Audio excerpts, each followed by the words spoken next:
آخری وقت میں آرمی چیف وزیر اعظم ہاؤس میں کیا کر رہے تھے؟ شیخ حسینہ واجد پر دباؤ کہاں سے ڈلوایا گیا؟ شاہزیب خانزادہ کے تہلکہ خیز انکشافات۔ ایک نجی چینل کے پروگرام میں گفتگو کرتے ہوئے سینئر صحافی شاہزیب خانزادہ کا کہنا تھا کہ شیخ حسینہ واجد کے اقتدار کے آخری وقت میں آرمی چیف وقار الزماں اور دیگر فورسز کے سربراہ وزیر اعظم ہاؤس میں کیا کر رہے تھے اور شیخ حسینہ واجد سے استعفیٰ لینے کے لیے کہاں سے دباؤ ڈلوا رہے تھے، یہ ساری تفصیلات سامنے آ گئی ہیں۔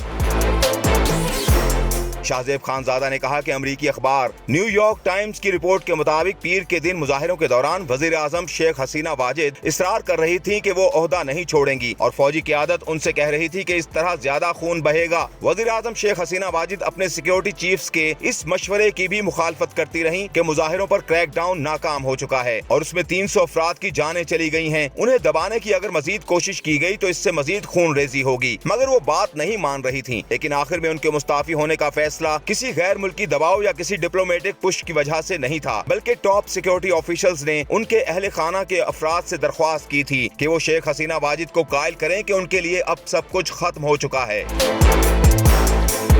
شاہزیب خانزادہ نے کہا کہ رپورٹ کے مطابق پیر کی صبح army chief, air force chief, navy اور پولیس کے سربراہان شیخ حسینہ واجد کی رہائش گاہ پہنچے تھے، جس سے شیخ حسینہ واجد نے اپنی بہن شیخ ریحانہ کے ساتھ ملاقات کی تھی۔ شیخ ریحانہ لندن میں رہتی ہیں، مگر کچھ دن پہلے وہ بنگلہ دیش آئی تھیں۔ اس دوران وزیر اعظم شیخ حسینہ واجد نے زور دیا کہ مظاہرین کو پسپا کیا جائے، ساتھ ہی انہوں نے پولیس کی کارکردگی کو ایسا ظاہر کیا جس کی دوسرے اداروں کو بھی تقلید کرنی چاہیے، مگر سیکیورٹی فورسز کے سربراہان نے یہ واضح کر دیا کہ یہ ممکن نہیں ہوگا کیونکہ مظاہرین کی تعداد لاکھوں میں ہے، بہت سے لوگ پہلے ہی وزیر اعظم ہاؤس کے قریب پہنچ رہے ہیں اور آپ کی حفاظت کے لیے قتل و غارت کرنا پڑے گی، مگر تب بھی ہمیں یقین نہیں ہے کہ ہم اتنے بڑے ہجوم کو پسپا کر سکتے ہیں۔ مگر پھر بھی شیخ حسینہ واجد نہیں مانی تو ان کی بہن نے ان سے کہا کہ ان سے علیحدگی میں بات کرنا چاہتی ہیں اور پھر 20 منٹ بعد وہ دونوں واپس آئیں تو وزیر اعظم شیخ حسینہ واجد خاموش تھیں، لیکن تب بھی وہ مستعفی ہونے سے ہچکچا رہی تھیں، جس کے بعد آرمی چیف جنرل وقار الزماں نے امریکہ میں شیخ حسینہ واجد کے بیٹے سے فون پر رابطہ کیا اور اپنی ماں کو حالات کی سنجیدگی قبول کروانے کے لیے مدد کا کہا۔ پھر آرمی چیف نے فون شیخ حسینہ واجد کو دیا، جنہوں نے اپنے بیٹے کی باتوں کو خاموشی سے سنا اور انہوں نے مستعفی ہونے کے لیے رضامندی ظاہر کرتے ہوئے کہا کہ وہ یہیں یعنی بنگلہ دیش میں ہی رہنا چاہتی ہیں اور کسی بھی صورت میں ملک نہیں چھوڑنا چاہتی۔ رپورٹ کے مطابق بعد میں شیخ حسینہ واجد کے بیٹے نے بھارتی ٹی وی سے بات کرتے ہوئے کہا کہ ہم ان کی سیفٹی کے حوالے سے فکر مند تھے، اس لیے ہم نے انہیں ملک چھوڑنے کے لیے قائل کر لیا۔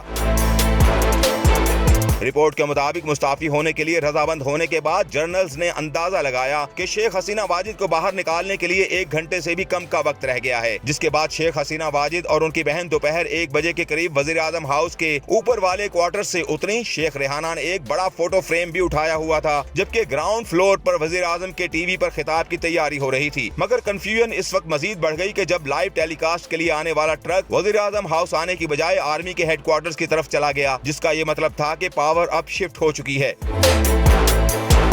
شاہزیب خانزادہ نے مزید کہا کہ پھر سب نے دیکھا کہ بنگلہ دیش کی آرمی چیف نے قوم سے خطاب کیا اور پھر اس کو میڈیا پر دکھایا گیا، جو دراصل شیخ حسینہ واجد کے 15 سالہ اقتدار کے خاتمے کے ساتھ ساتھ طلبہ تحریک کی جدوجہد کی کامیابی کا اعلان تھا۔